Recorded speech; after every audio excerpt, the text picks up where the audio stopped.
Welcome to World Affairs Today, brought to you by the World Affairs Council, Washington, D.C., a leading forum for global education and international affairs.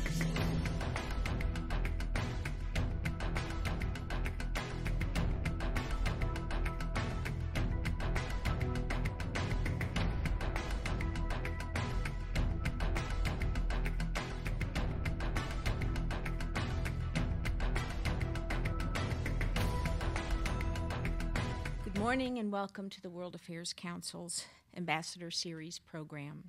I'm Heidi Shoup, President of the World Affairs Council, D.C., and on behalf of the Board of Directors and Global Advisory Council, it is my pleasure to welcome you here.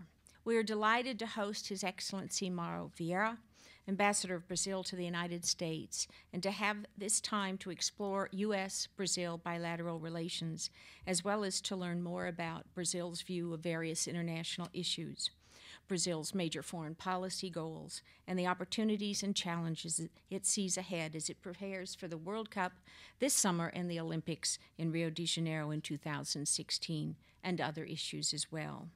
Ambassador Vieira arrived in Washington, D.C. on January 11, 2010, after serving as the Brazilian ambassador to Argentina for 6 years prior to that. His distinguished career in the Brazilian Foreign Service includes tours at the embassy here in Washington, in Montevideo, at the Brazilian mission to the Latin American Integration Association, in Mexico City, in Paris, and of course Argentina. He also worked in various federal agencies, including the Ministry of Science and Technology, where he was Assistant Secretary General.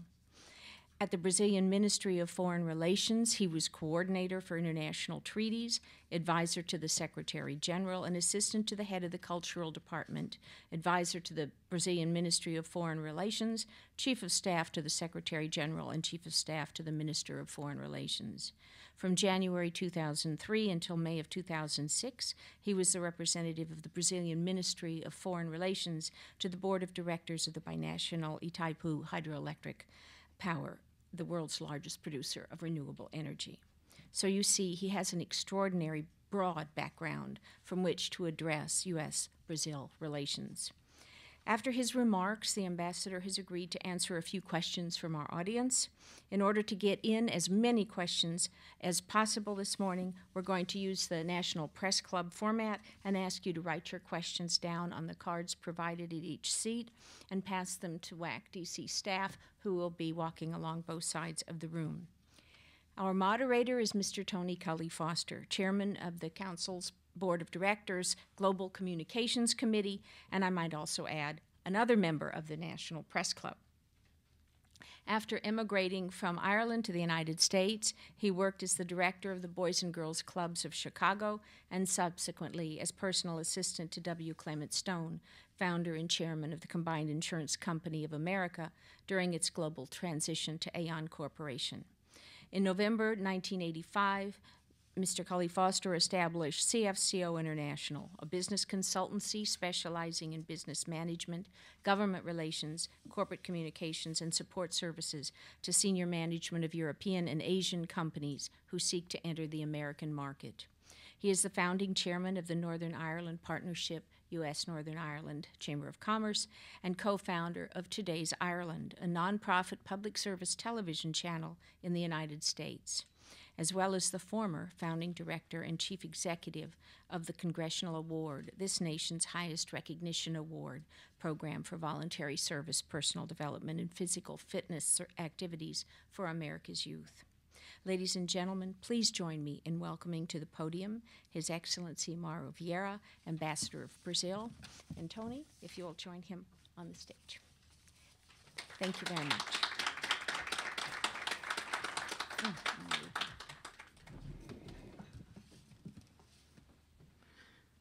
Well, thank you very much. Thank you, Heidi, for this wonderful presentation. Thank you, Tony, for moderating it.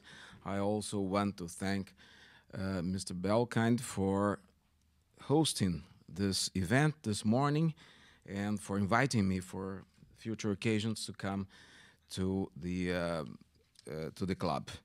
I would like just to let you know that it's a great pleasure to be here with the World Affairs Council. I've had a number of different occasions to take part in different events with the World Affairs Council, and not only here, but with different sessions throughout the country. And I would like to let you know also that the values of the World Affairs Council are very important for us and for Brazil and for our foreign policy. We are very much focused on education and international affairs, which are the main goals of the World Affairs Council. I would like to today, I wouldn't like to take much of your time, but I would like to say a few words about Brazil and the relations of Brazil and the United States. To do that, I would first approach the values and the main guidelines of the Brazilian foreign policy, and I will also speak about the economy, the Brazilian economy, and the recent developments in our economy, and especially on the last part, the relations, the bilateral relations between Brazil and the United States, and the important issues within this relation. Brazil, most of you know, many of you have been present in Brazil or working with companies that have been in Brazil for maybe 100 years or so, but Brazil is a multi-ethnic country of 200 million people in a very large territory, which is the size of the continental United States. Brazil is frequently described as a melting pot of indigenous peoples, Africans, Europeans, Middle Easterns, and Asians. And from the north of the country, the northmost part, which is at the rims of the Caribbean Sea, to the south, very close to the River Plate, we all speak the same language as in the United States, which is Portuguese, Brazilian Portuguese. The national identity was built upon the foundation of this melting pot, the common language, the large territory, and the long history of peaceful coexistence with the Spanish-speaking neighbors. The fact that we have been living peacefully with 10 countries with which we share borders of some 16,000 kilometers for the last 150 years, and that we have settled all borders disputes through negotiations and arbitration are also extremely important to understand our national character. The values of peace, democracy, human rights, and social justice became the underpinnings of both Brazilian social fabric and polity. Of course, you may ask what all this has to do with the foreign policy and with the projection of Brazil in the world. Our firm defense of multilateral institutions, our commitment to international law, and to the peaceful settlement of disputes, and our emphasis on non-intervention all stem from our national identity and historic experience. When it comes to global issues, our tradition of defending peace does not allow us to be indifferent to the existence of enormous nuclear arsenals, to nuclear proliferation, to terrorism, and to transnational organized crime. Brazil has traditionally maintained close relations with the United States, with European countries, and Asian and African countries. In the more recent years, our foreign policy became truly global.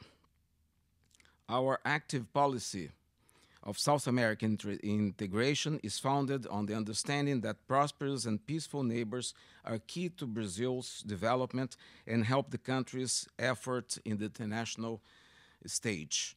Brazil is one of the few countries in the world to have stated in its constitution that was approved in 1988 that it will use nuclear energy exclusively to peace ends. Nuclear arsenals are outdated and obsolete tools of the balance of terror that is thankfully behind us now. For this reason, it's not enough to oppose nuclear proliferation. We also struggle to achieve nuclear disarmament. In the human rights area, we also view the multilateral institution as key to the advance of the cause and as important to avoid the risk of applying double standards entailed in unilateral action.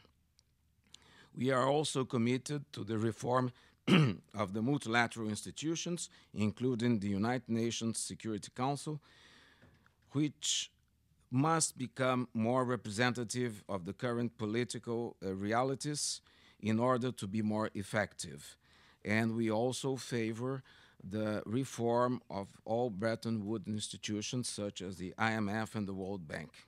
With reference to economic and political developments in Brazil, I'd like to say that over the last 20 years, Brazil has tamed inflation, pursued consistent and responsible economic and fiscal policies, and launched regional integration schemes, opened up its economy to investment, and became the home of world-class companies. Inflation is under control. It's around 6%, a little under. Our international reserves are very high. They're at the level of $380 billion. And our unemployment rate is very low. It's 4.8%, which is almost full employment. And this is a big change in our economy, which grew a lot. And just in the last let's say 14 to 15 years. And just to give you an idea of this growth, I'd like to mention that in the year 2000, the U.S. economy was 14 times larger than the Brazilian economy. The U.S. economy was $10 trillion, and the Brazil GDP was 650 billion.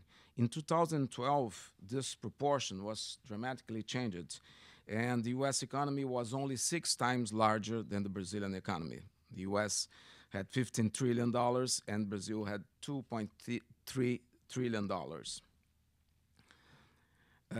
During the last 10 years, Brazil embraced innovative social policies that helped to lift 31 million people to the middle class and almost eradicate extreme poverty. And also 24 million people moved into the middle classes. According to Brazilian statistics, more than 100 million Brazilians are now middle-income earners. The expansion of the middle class in the last few years has increased the need for public service, of course, both in terms of greater quantity and quality. In order to meet these legitimate demands, the Brazilian government has fostered projects to modernize transportation, energy infrastructure, and has promoted actions to train labor force in all different areas. These developments strengthened Brazil's legitimacy on the international scene and also increased its influence in the discussion of regional and global issues. But the significance of what Brazil has attained should not be overlooked here. Brazil has shown that a large and democratic developed country can emerge and play a decisive role in the world affairs without resorting to traditional instruments of hard power. Moreover, it has shown that a country as big as Brazil can aspire to use its influence to bring about positive changes in the international system through persuasion, positive incentives, and strengthening the rule of law.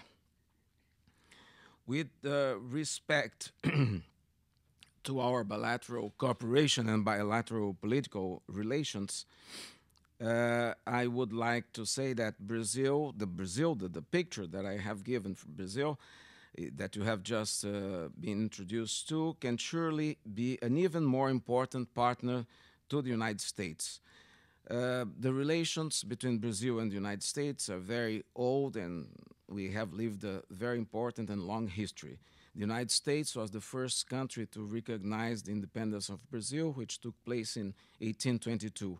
And the following year, the United States recognized Brazil as an independent country from Portugal, our former metropolis, and we established diplomatic relations.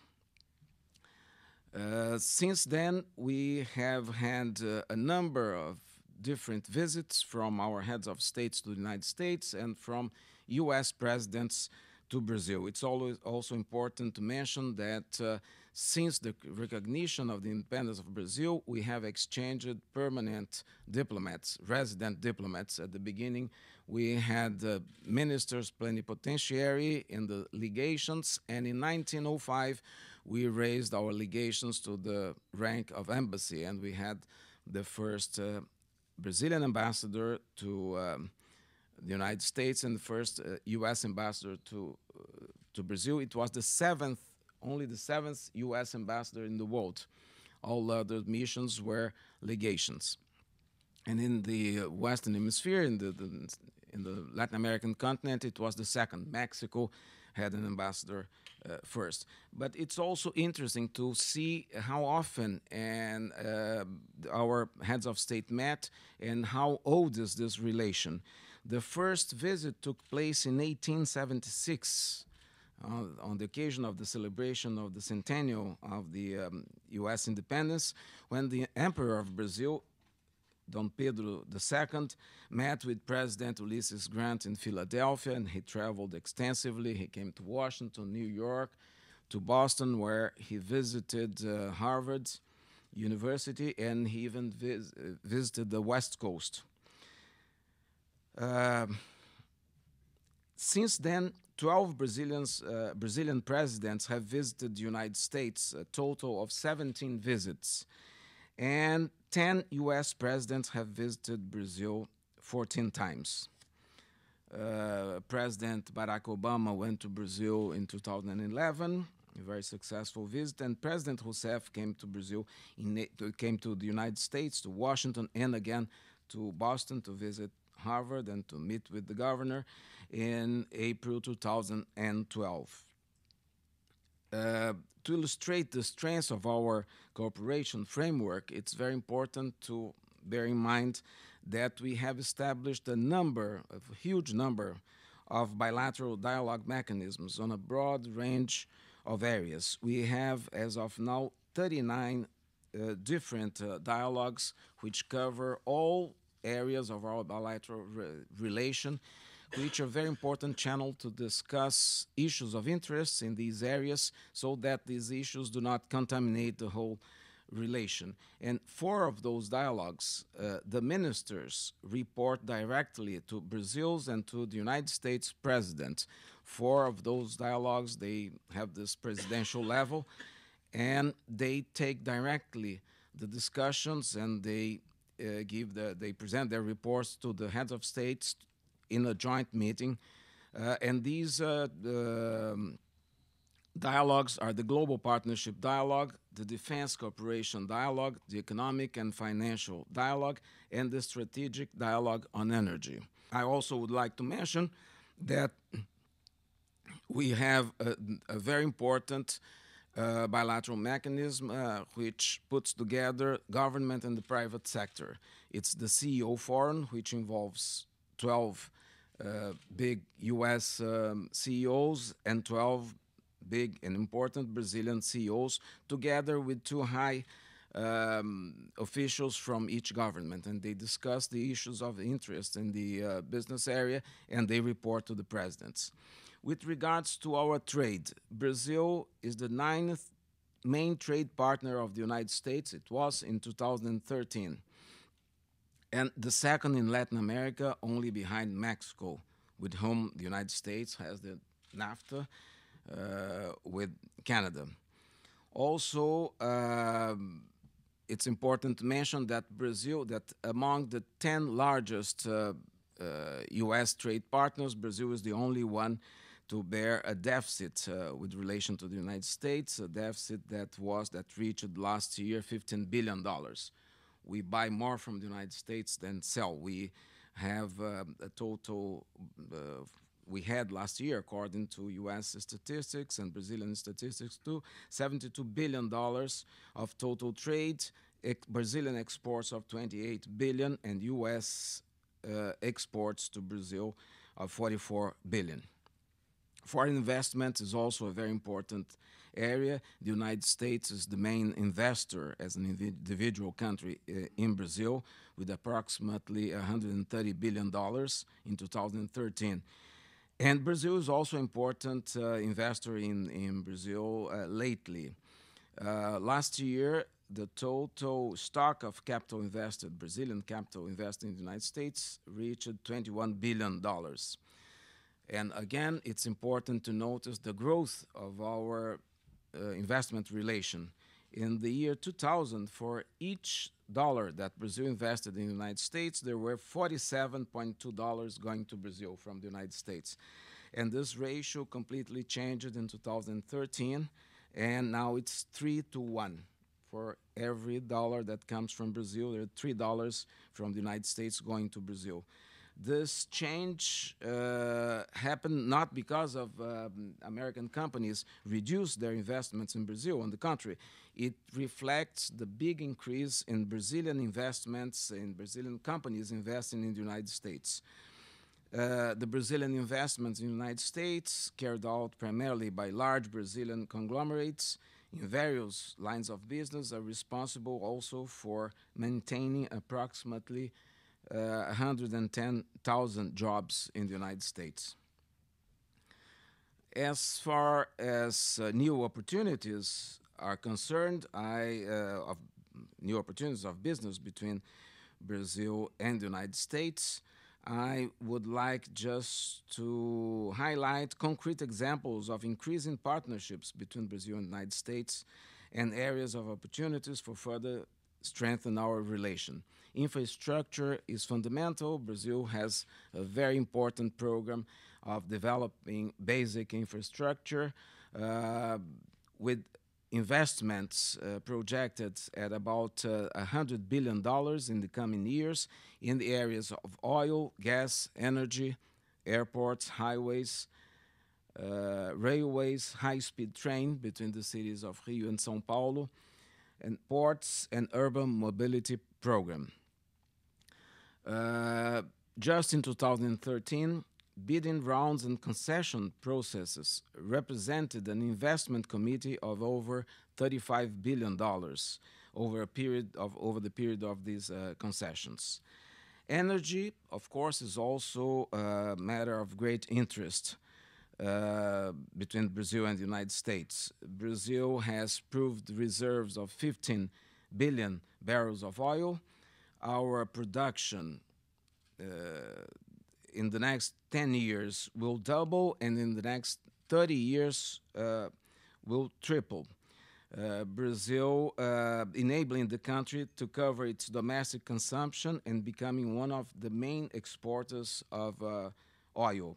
In 20 years, Brazil will be in a position to export around 2 million barrels of oil a day.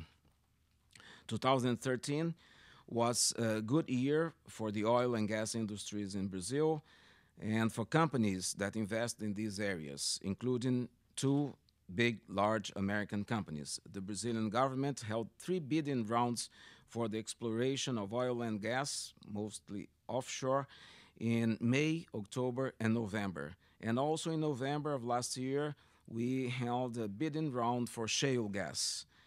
As a result of the huge experience acquired by the United States private sector in the exploration of shale gas, I believe Brazil has much to gain from establishing closer cooperation with the United States in this area. We also have a very important cooperation in the area of biofuels, and this biofuels is one of the bilateral mechanisms of dialogue between Brazil and the United States. Brazil and the United States, we account for 80% of the world production of biofuels, for 80% of the world's ethanol supply, which is very important to fight pollution, to control climate change, and also it's a very important industrial activity. You all know in less than 4 months we'll be hosting the World Cup, the Soccer World Cup, FIFA World Cup 2014 in 12 different cities in Rio. And 2 years later, in 2016, Rio de Janeiro will host the Olympics, the Summer Olympics.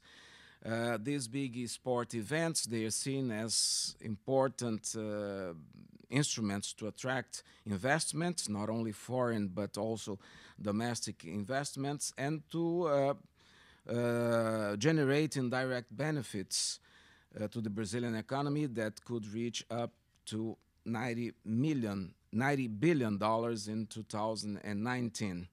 For the Olympics only, there are investments estimated around $12 billion in infrastructure, general infrastructure, hotel, tourism, and urban mobility, and urban development.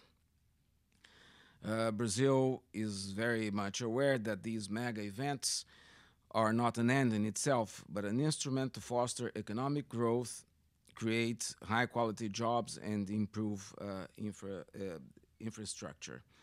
There are two final issues I'd like to mention: tourism and education.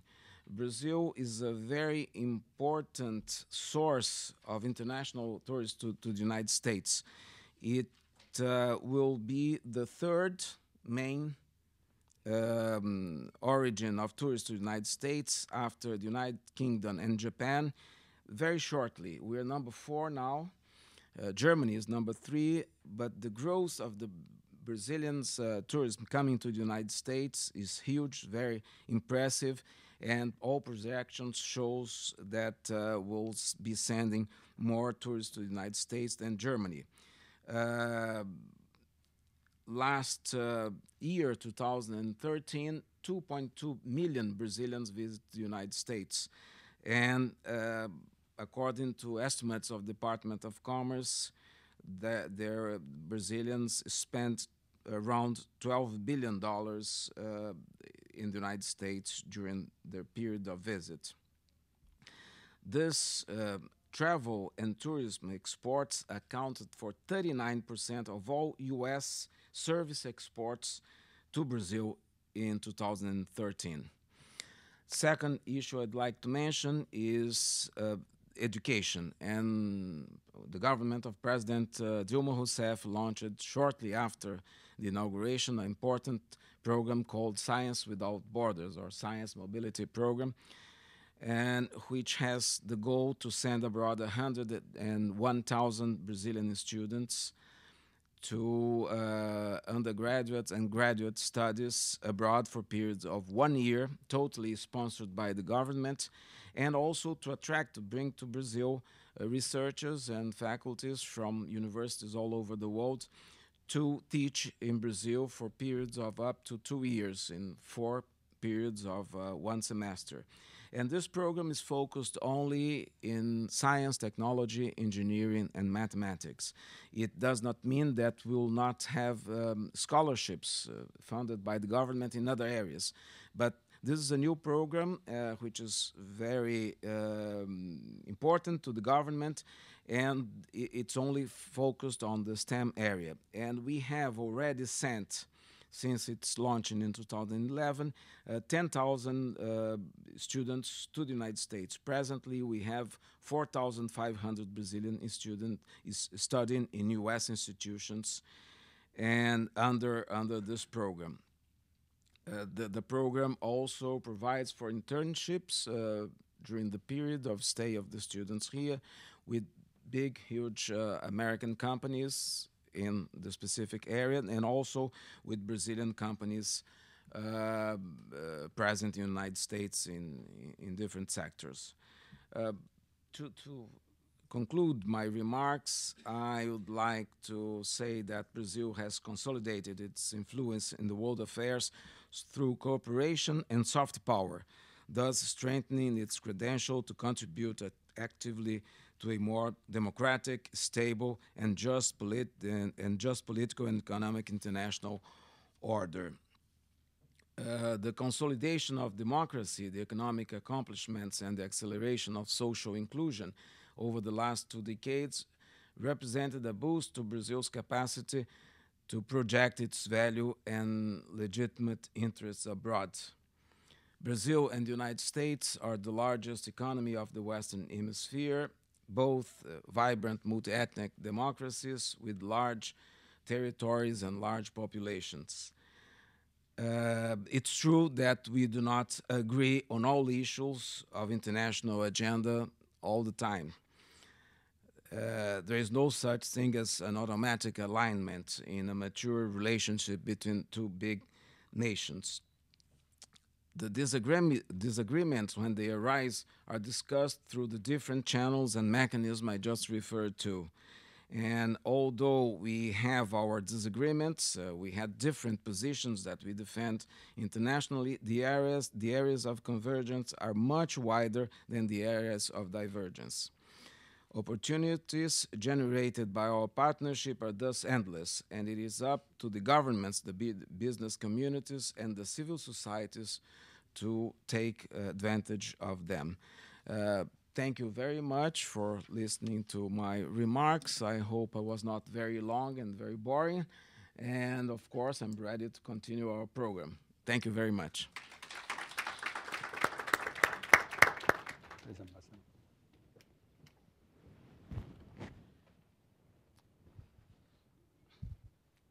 Ambassador comes from a country that has two faiths that are officially recognized. One, of course, is religious, and the other is football. And I have been to Brazil. It's a beautiful country. It's, as Ambassador described, a vibrant economy that has made remarkable strides since 2000. They have tapered off a little bit in the last 3 years, but again will be poised, I think, for significant growth as we approach 2020. Certainly the world's attention on Brazil through the World Cup, through the Olympic Games, I think will help educate people not only in those countries that believe in the diplomacy that comes through sport and the building of bridges that come through sport, but will give the Brazilian people an opportunity to share their rich and wonderful history and culture with the rest of the world. And we wish the Brazilians well. I know those events will be very successful. As moderator, Mr. Ambassador, sitting with a friend, I get to ask the first couple of friendly questions. Thank you. Wonderful. And so there was a disconnect in the relationship between Brazil and the United States during the past year, where a state visit had to be postponed.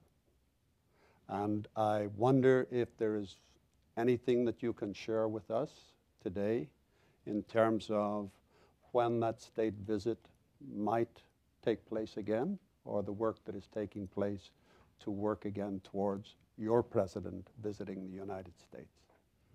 Well, thank you very much, Tony, for your remarks about Brazil. And thank you for asking this question. This is a question that's frequently asked these days. Yes, we last year postponed a state visit, but it was initially mutually discussed between the Brazilian and the U.S. government, and both heads of states on the different occasions they had to meet or to talk over the phone. They decided that it would be better and more productive to postpone it to a later date to avoid the visit to be prisoner, and both of the head of states prisoner of a discussion that was not comfortable to neither of the presidents and for our bilateral for our bilateral relations.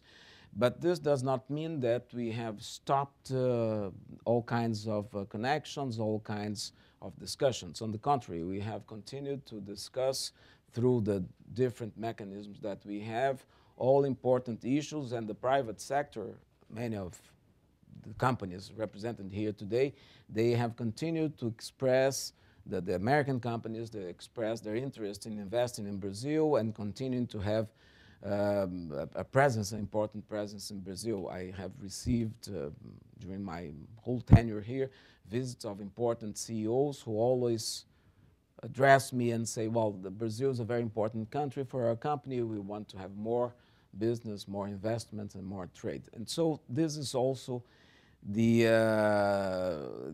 same feeling that expressed to me by Brazilian big CEOs and big presidents of large companies.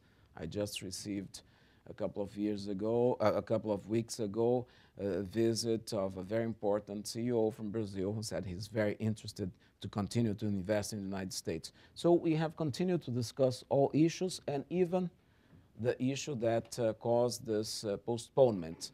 And this is a process. We talk and we try to find common ground and common positions between our countries. Our relations are very important. They are much, we value the relations with the United States a lot, and the United States has given us also demonstrations of the importance they attach to our relations. So I'm sure that we'll continue our discussions, and another visit by President Rousseff, of course, will have to be settled for a future period, which we do not know now when it will be, when it will take place. But no doubt it was not canceled. On the contrary, it was postponed to a more appropriate moment. As you look as an experienced ambassador here in Washington, D.C., at those priorities that you articulated at this podium in terms of the trade and investment relationship, the tourism relationship, two-way. For the next year or two, what areas do you see are most important in terms of helping to strengthen the relationship between the United States and Brazil? Well, our relations are so important and so dense that I would say that all areas, all sectors are important. But I would just point out maybe education. The program, this project, the Science Without Borders, is very, very important. It's huge. The projection is to send half of the total number of students abroad to the United States. This is a very personal project of President Rousseff herself. She conceived this program, and she asked the authorities in the Ministry of Education and Ministry of Science and Technology to design it. And she is very fond of the very good education system of the United States and very appreciative of the wonderful university in the United States. And I think that the large presence of Brazilian students in these areas of science and technology will help to bring our countries and especially our societies even close together. It will give a chance to better understand the U.S. society and to learn more from the experience in the education in the United States. I think this will be very, very important. This is a very important mark of the government of President Rousseff, and it's very much appreciated in Brazil and abroad too. I travel extensively in the United States. I have visited many different states and met with the authorities of the universities and with the students. And from both sides, I only received very good appraisals, very good words about the program. The students are very well received in the universities and in the cities where they're living. And the students are very happy with the program, with the way they're received, and with the education that they are receiving. So I think this is very important. And other areas, I think energy is also a big new frontier, although we have had a very long and enduring relation in this area. And as I mentioned, not only oil and gas, but also biofuels. And I think that in the future we'll have a lot to do together. This is the capital-intensive industry that, of course, will offer occasions for investments from U.S. companies and companies from other parts of the world too. One of the major topics at Davos, and has certainly come onto the broadcast media here strongly in the United States in the last 4 to 6 weeks, has been the issue of income equality. And you've had a society where over the last 12, 15 years, a remarkable number of people have improved their quality of life to middle class status. Your employment rate is low. What about this whole issue of income equality in Brazil in terms of those people who have been used now to rapid growth over 10 years, where the economy has leveled off, and how does your country propose to address that particular issue? Well, the policies of social inclusion were very important. They were central to the whole program of the government of President Rousseff and also her predecessor, President Lula. They both put in place very important programs that generated a lot of social mobility and a huge growth. As I mentioned, the middle class in Brazil has over 100 million people. And there were a mobility of almost 50 million, or around 50 million, 24 out of extreme poverty and 31 out of extreme poverty and 24 into the middle class. So this generates a lot of expectation, growth in consumption, a growth of income. The average income in Brazil is growing a lot. Unemployment is very low. The market is heated, and the government is controlling inflation. So the total, this is a result of policies in different areas that led to growth, economic and social.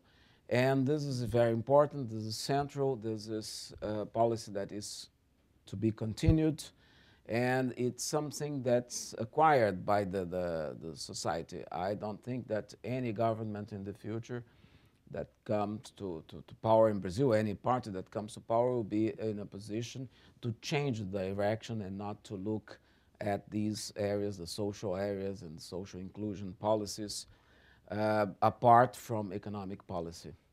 So, and it's the result, it's through these developments that we reach the very important growth, as I mentioned, in the last 12, 14 years, after the stabilization, the macroeconomic stabilization and the control of inflation, which was in 93, some 20 years ago.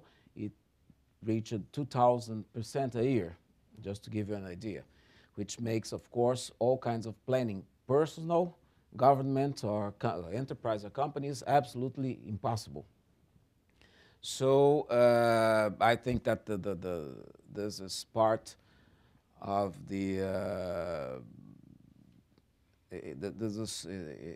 something that belongs to the society now. We Brazilians wouldn't like to go back to old days of high inflation and unemployment. I think this will continue to be a central issue and a central policy in the governance. Specific question related to two economic sectors. One is, how would you advise a U.S. corporation involved in the renewable energy sector and one involved in the agricultural sector to invest in and partner better with Brazil? Well, that's a difficult question. I'm not a specialist on either of these areas, but agriculture in Brazil is huge, very important. Brazil is an agricultural powerhouse. We are very important exporters. We are the largest exporters of soybean and so many, and corn and coffee and so many different commodities, agricultural commodities, such as is the United States. And that's why our bilateral relation and our cooperation in agricultural area is very important, not only in promoting the culture, but also in research. And we have many bilateral mechanisms geared to research and development in agriculture. And of course, this is a very important sector, the very important sector in our economy. It's responsible for a large proportion of our GDP and also of our exports. Energy, the other one was oil and energy you mentioned. Well, this is Brazil 60 years ago had not even a drop of oil, and today we have reached a completely different position. We have invested a lot in prospection, and we created a state oil company, which is a huge one and one of the biggest oil companies in the world. And we have a very clear and very stable legislation in Brazil that regulates the exploitation of onshore and offshore of oil, gas, and shale gas.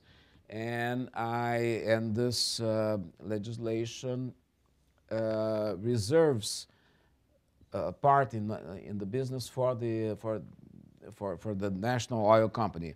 It's and also established limits to national content in these investments. I think this is very important. The participation of the oil company Petrobras gives also certainty to these investments, because Petrobras has a huge expertise in offshore drilling in Brazil, and they are responsible for the big discoveries that took place not only offshore, in the traditional offshore blocks, but also in the pre-salt blocks that were discovered after a long period of investigation and research at very big depths. So I think that we have a very clear juridical framework that helps and gives the guidelines for companies to go and have good business in Brazil. Thank you.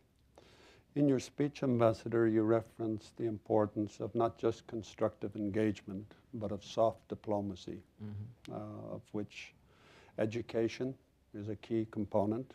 There is a large and growing Brazilian diaspora in the United States, increasing tourism between both countries. I think in terms of the advent of internet and global communications, a lot more connection in terms of communications bridges between both cultures. How, in terms of soft diplomacy, is Brazil advancing some of its strategic objectives with the United States beyond the World Cup, beyond Olympic Games, which is global and with the world? Could you maybe give some examples of soft diplomacy that you are engaged with here in the United States? Yes, well, we are the so-called soft diplomacy is central to our activity. We favor multilateralism, and as I mentioned, we favor the reform of the United Nations, and not only the United Nations, but all other institutions, Bretton Woods institutions, to make them more democratic and more representative of the 21st century world. With respect to this, we have been working with a number of different countries in cooperation, in areas of cooperation which are very different from country to country. And we have used the expertise we have acquired over the years in these cooperations. We have important cooperations with the United States in all areas. We just mentioned education and ethanol, aviation ethanol. We are also developing a number of important initiatives, but it's not only related to trade, to investment. We have a very important mechanism, a bilateral mechanism known as JPER, which is the Joint Action Plan for the Elimination of Racial Discrimination. This is something that was a big and positive surprise when I realized that we had such an experience when I was preparing to come here. And I first attended one of those meetings. It's a very interesting area in which the private sector is very active. And I think we have developed a very innovative mechanism that is directed by the governments. And in Brazil, we have a cabinet member who's in charge of fighting racial discrimination and promoting racial integration.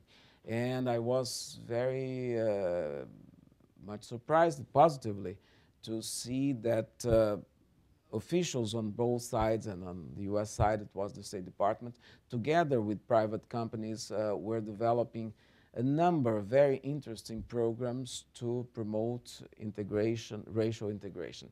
And what surprised me a lot was the participation of very important US companies, with huge multinationals that were stimulated by, and Brazilian companies too, stimulated by this government initiative to promote programs not only bilaterally, not only in our countries, but they started to spread this action to other countries in this area of promoting equality, and we do have the same in human rights and so many different ones. Question with regard to the global war on terrorism and national security. Is Brazil receptive to an expanded relationship in the defense arena with the United States in terms of even a potential military base for the United States in Brazil, if one does not already exist? No, we do not have a base. We do have a defense agreement, but it does not cover this area. We do work with the United States in issues of defense. We have a lot of equipment, of military equipment bought in the United States and in other parts of the world too. But we also have developed within the Union of South American countries, we have developed a Defense Council, which is very important and which is focused on the development of actions of defense within the South American countries. That's with a view to protect our border lines, to fight against transnational crime, and also drug trafficking and so on. We do have a different kind of relation, of defense relation with the United States. It's the defense relations have to be adapted to the needs of each country. We have a very intense cooperation between the three armed forces with our countries, and we have, as I said, a defense agreement that was signed 3 or 4 years ago. And so we have normal relations in this area with the United States. In terms of the growing mood of socialism in some of your neighboring countries in South America, how much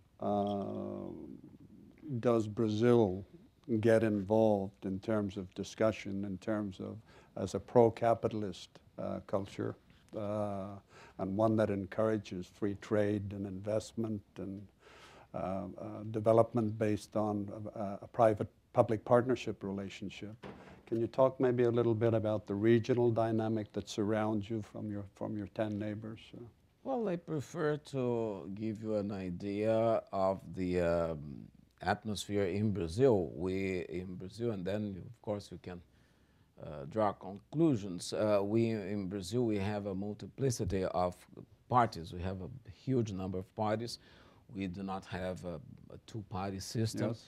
And this accommodates all tendencies and all positions. We do have, it's the free expression of positions and of political preferences. We do have a socialist party in Brazil, which is very important. Yes. We have a communist party in Brazil, and we have a big array of different parties which are very active and which are very, some of them take part in the government, as we have a coalition that supports the government, and they are very active in different parts of the country, different states of Brazil, but they are all national parties, and they act freely, they are respected, they have the socialist parties having a candidate for the coming November elections. So we discuss freely and openly all tendencies and all positions, and we favor this all over the world. You talked specifically about the United Nations earlier, and you mentioned the fact that you would like to see some reform in the United Nations. Could you maybe share some of those specific reforms that you would like to see happen? Oh, yes. Well, the United Nations was created after the Second World War, and it reflected the world that emerged from the Second World War. And there were 50-something countries, 60 countries, no more than that by that time, 45, 48. Today, we have 192 member countries of the United Nations. So this is a big difference. And the methods of the United Nations, the way the UN functions, and all the structures should be changed, reformed, and adapted to the new reality. Even the room, the big conference room for the General Assembly is being reformed, and it had to grow in a way because the space was limited to have 3 times as many members as it was during the creation of the United Nations. But we think that especially the Security Council has to be reformed because it's a very small group of countries who take the most important decisions with reference to world peace. And there are 5 permanent members only, and a number of important countries which represent maybe half of the world population, or almost 1/3 at least of the world population, are not present in this decision-making body. So we think that there should be a clear and stronger voice of emerging countries, of developing countries from all continents, to make the Security Council a more democratic and a more actual, more modern body to face the big threats that the world is facing today.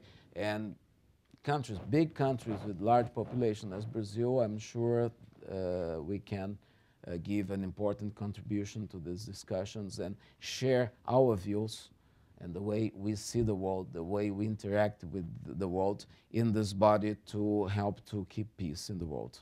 Well, Ambassador, I want to thank you for not only your eloquence today at the podium, but your candor in answering the type of questioning that we had today.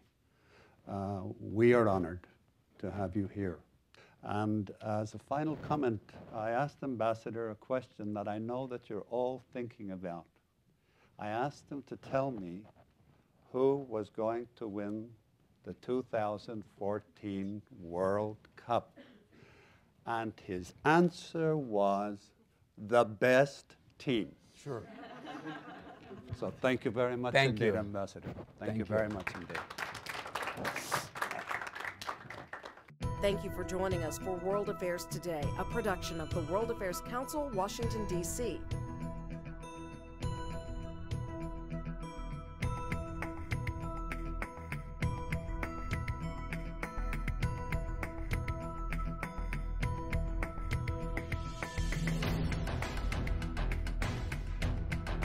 Stay connected with us at www.worldaffairstoday.org.